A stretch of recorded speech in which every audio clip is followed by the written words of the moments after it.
రేవతి ముకుందని ఆపి, నువ్వు చేస్తున్నది నీ మనసాక్షికైనా నచ్చుతుందా ముకుందా? ఎందుకు ఇలాంటి పిచ్చి పిన్నలు చేస్తున్నావు? నీ జీవితం గురించి ఆలోచించుకో. పచ్చగా ఉన్న జంటని విడదీసి ఏం పాపం మూట కట్టుకుందామని? నీ భర్తతో నువ్వు ఉండాలి తప్ప పరాయి వాళ్ళ భర్త గురించి ఆలోచించడం ఎంత పాపమో నీకు తెలియదా అని అయితే అంటూ ఉంటే, ఈ పాప పుణ్యాల గురించి ఆలోచించేంత స్థితిలో నేను లేను అత్తయ్య. నేను సిగ్గి విడిచి చెప్తున్నాను.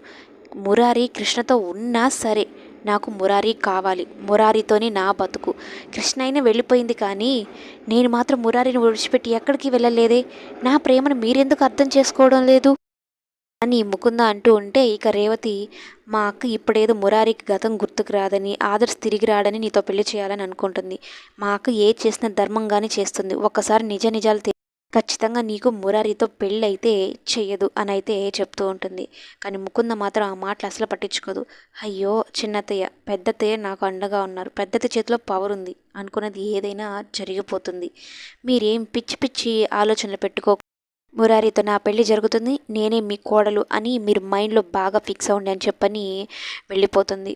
రేవతి ఏమో పెద్ద షాక్.